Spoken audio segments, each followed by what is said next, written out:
जय man aspirant जिन्होंने 2025 जय मेंस का एग्जाम दिया है, तो बहुत सारे बच्चे कंफ्यूज हैं कि जई रैंक के बेसिस पे वो कौन कौन से कॉलेजेस में एडमिशन ले सकते हैं, कौन कौन से काउंसलिंग में वो पार्टिसिपेट कर सकते हैं।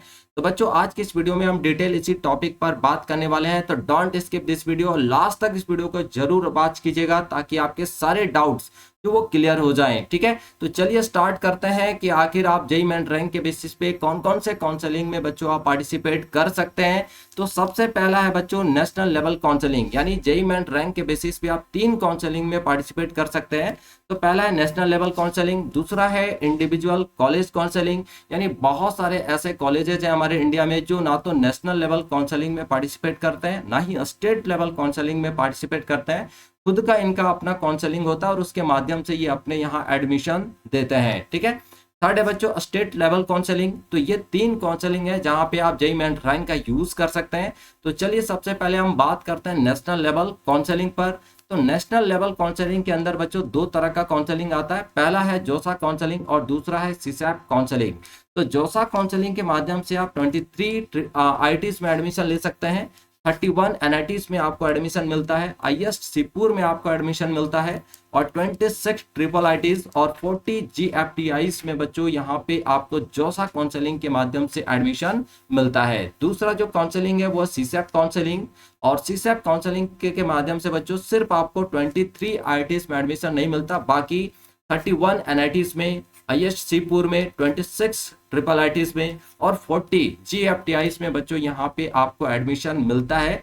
और सीसैप काउंसलिंग की खास बात क्या है कि अगर आपका रैंक बहुत हाई है, अगर लाख 1.5 लाख 2 लाख के आसपास है, और अगर आप सीसैप काउंसलिंग में बच्चों भाग लेते हैं, तो शायद आपका चांसेस बन जाता है कि आपको भी यहाँ पे अच्छे एनआईटीज, ट्रिपल आईटीज या जीएफटीआईज में एडमिशन मिल जाता है। इसलिए जिन बच्चों का रैंक जो है काफी लो है, तो वो सारे बच्चे कम से कम आप सीसैप काउंसलिंग में जरूर पार्टिसिपेट करें, ताकि आपको अगर अच्छे एनआईटीज में एडमिशन नहीं मिल रहा है ना, तो कम से कम आईएसटी 26 ट्रिपल आईटी जो है या 40 जीएफटीआई जो है वहां पे कम से कम आपको एडमिशन मिल जाए। ठीक है, तो ये 2 नेशनल लेवल के काउंसलिंग है, जोसा काउंसलिंग और सीसैप काउंसलिंग। तो यहाँ पे बच्चों आपको बता दें कि जोसा का जो टोटल राउंड होता है, यानी टोटल काउंसलिंग जो राउंड है वो आपका 7 राउंड होता है, जिसमें से जोसा का जो काउंसलिंग है वो 5 राउंड यानी 5 राउंड तक जोसा काउंसलिंग चलता है, और 2 राउंड जो होता है वो किसका होता है, सीसैप का। ठीक है, तो टोटल काउंसलिंग जो राउंड है वो आपका 7 है, जिसमें 5 जो है वो जोसा का होता है 5 राउंड,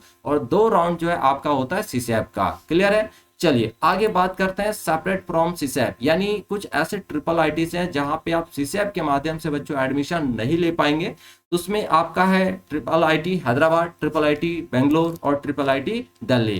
तो ये 3 ट्रिपल आईटीज हैं जिसमें अगर आप एडमिशन लेना चाहते हैं तो आपका एडमिशन यहाँ से सीसैप के माध्यम से नहीं हो पाएगा, इनका खुद का सेपरेट एप्लीकेशन आता है, वो सारे एप्लीकेशन यहाँ पे आपको फिलअप करने पड़ेंगे।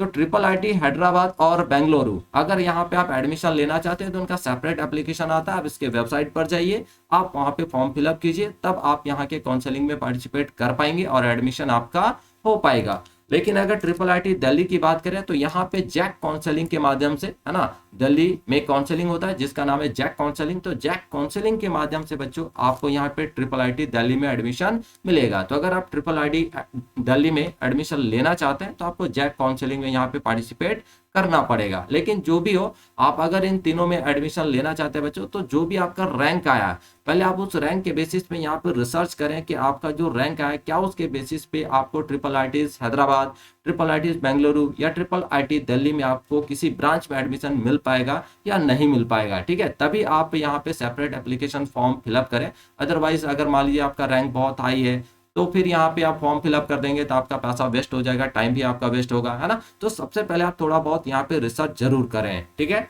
चलिए आगे बात करते हैं इंडिविजुअल कॉलेज काउंसलिंग, यानी ये ऐसे कॉलेजेस हैं जहाँ पे ना तो ये नेशनल लेवल काउंसलिंग में पार्टिसिपेट करते हैं और ना ही स्टेट लेवल काउंसलिंग में पार्टिसिपेट करते हैं, इनका खुद का काउंसलिंग होता है और उसके माध्यम से ये अपने यहाँ पे एडमिशन देते हैं। तो उसमें बच्चों आपका पहला है अमृता विश्वा, है ना, विद्यापीठम। तो ये जो कॉलेज यूनिवर्सिटी है ये अपने यहाँ खुद के काउंसलिंग के माध्यम से एडमिशन देता है। ठीक है, LNMIIT यहाँ पे भी आपको एडमिशन जो है सेल्फ काउंसलिंग के माध्यम से होता है, यानी आप अगर यही मैंने सिर्फ आपने एग्जाम दिया है तो बस आपका रैंक यहाँ पे देखिए, अगर आपको यहाँ एडमिशन लेना है थोड़ा बहुत आप रिसर्च कीजिए कि आपके रैंक के बेसिस पे क्या ये कॉलेज जो है या यूनिवर्सिटी आपके लिए कंफर्टेबल है या फिर नहीं है, क्या आपके रैंक के बेसिस पे यहाँ पे एडमिशन मिल पाएगा या नहीं मिल पाएगा, है ना।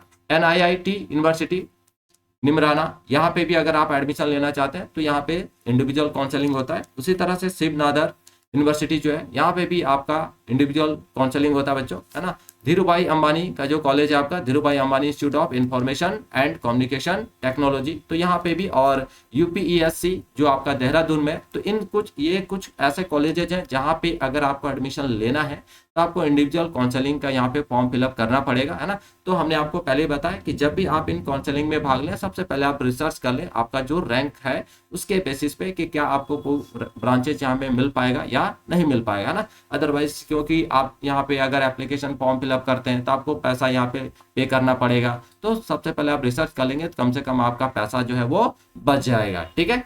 चलिए आगे बात करते हैं जैक दिल्ली, यानी जैक दिल्ली के थ्रू भी आप अच्छे अच्छे कॉलेजेस में एडमिशन ले पाएंगे। दिल्ली में भी बहुत अच्छे अच्छे कॉलेजेस है बच्चों जहाँ पे अच्छा खासा प्लेसमेंट जो है मिलता है, अच्छा पैकेज भी यहाँ पे देखने को मिलता है। तो सबसे पहला है NSUT, है ना, नेताजी सुभाष चंद्र, दूसरा है IG इंदिरा गांधी, और थर्ड है आपका DTU यानी दिल्ली टेक्निकल यूनिवर्सिटी, और फोर्थ है बच्चों आपका IIIT दिल्ली। तो ये जो 4 कॉलेजेज हैं दिल्ली के बहुत अच्छे कॉलेजेस में आते हैं और यहाँ का पैकेज प्लेसमेंट भी बहुत बढ़िया है। तो अगर आप इनमें एडमिशन लेना चाहते हैं तो यहाँ पे जैक काउंसलिंग के माध्यम से ही आपको एडमिशन मिल पाएगा, और जैक काउंसलिंग में भी आपका JEE मेन रैंक जो है बच्चों यूज होता है, ठीक है।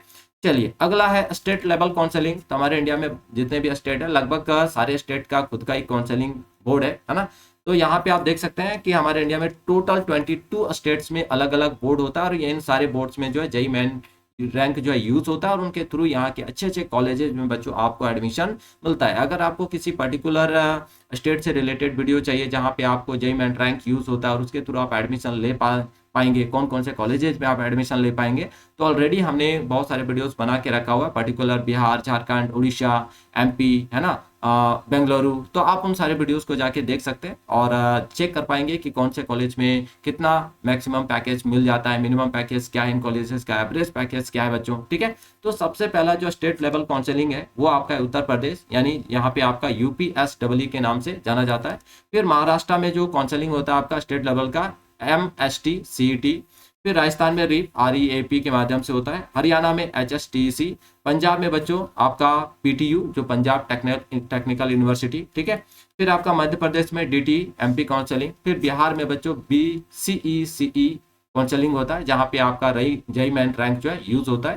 फिर झारखंड में आपका JCE CEB काउंसलिंग है, जहाँ झारखंड में भी आप देखेंगे तो बहुत सारे अच्छे अच्छे कॉलेजेस हैं जहाँ पे आपको JEE मेन रैंक के बेसिस पे एडमिशन मिल जाता है। यहाँ का प्लेसमेंट भी बच्चों बहुत बढ़िया है, ठीक है। उड़ीसा में OJEE, फिर छत्तीसगढ़ में CG DTE, कर्नाटका में आपने सुना होगा KCET का नाम, है ना, तो उसके थ्रू यहाँ पे एडमिशन मिलता है। वेस्ट बंगाल में WJEE, दिल्ली में आपका जैक काउंसलिंग है, DTU में एडमिशन मिलता है, NSUT, है ना, IG इंदिरा गांधी, IIIT दिल्ली, इन सारे कॉलेजेस में बच्चों आपका JEE मेन रैंक यूज होता है, ठीक है। तो ये सारे कुछ स्टेट है जहाँ पे बहुत सारे जो काउंसलिंग में आप पार्टिसिपेट कर सकते हैं। और खास बात क्या है स्टेट लेवल का, कि जो बच्चे अपने स्टेट में रहकर ही पढ़ाई करना चाहते हैं तो उनके लिए ये काउंसलिंग बहुत बढ़िया है ना। अगर वो बाहर के आउट ऑफ स्टेशन जाकर पढ़ाई नहीं कर सकते, उतना एफर्ट नहीं कर सकते, तो उनके लिए सबसे अच्छा है कि वो खुद के स्टेट्स के काउंसलिंग में पार्टिसिपेट करें और जो भी उनको अच्छा कॉलेज मिले, है ना। तो सबसे पहले आप थोड़ा बहुत यहाँ पे रिसर्च करें कि आपका जो स्टेट है वहाँ पे जो काउंसलिंग उसके थ्रू कौन कौन से कॉलेजेस में आपको एडमिशन मिलता है, कौन से कॉलेज का प्लेसमेंट बढ़िया है, एकेडमिक इंफ्रास्ट्रक्चर बढ़िया है, ये सारी चीजें थोड़ा सा यहाँ पे आपको रिसर्च करना पड़ेगा, ठीक है। तो ये स्टेट लेवल काउंसलिंग है जहाँ पे आपको JEE मेन रैंक के थ्रू बच्चों एडमिशन मिलता है। तो हमने आपको पहले बताया, तो उन बच्चों के लिए काफी हेल्पफुल हो जाएगा आपका स्टेट लेवल काउंसलिंग जो अपने ही स्टेट में रहकर पढ़ाई करना चाहते हैं, ठीक है। क्योंकि यहाँ पे भी आपको JEE मेन रैंक के थ्रू ही एडमिशन जो है बच्चों मिलेगा और अच्छे कॉलेजेस में आपको यहाँ पे एडमिशन मिल जाता है। तो आपको यहाँ पे स्टेट लेवल के जो एग्जाम्स होते हैं JEE इंजीनियरिंग के, तो उनमें यहाँ पे आपको बैठने का जरूरत भी नहीं पड़ेगा, ठीक है। तो आए बच्चों आप सबको की वीडियो अच्छा लगा होगा, अगर वीडियो अच्छा लगा हो तो इस वीडियो को लाइक जरूर कीजिएगा, प्यारा सा कमेंट जरूर कीजिएगा बच्चों। और अभी तक आपने हमारे चैनल को अगर सब्सक्राइब नहीं किया है तो चैनल को सब्सक्राइब करके सबसे पहले बेल नोटिफिकेशन ऑन जरूर कर लीजिएगा, ताकि टाइम टाइम पे आने वाले इंफॉर्मेटिव वीडियोस का नोटिफिकेशन आप तक सीधा पहुंच पाए, ठीक है। तो मिलते हैं बच्चों नेक्स्ट वीडियो में इसी तरह के इंफॉर्मेटिव वीडियोस के साथ। तब तक के लिए आप सभी बच्चों को थैंक यू, बाय बाय।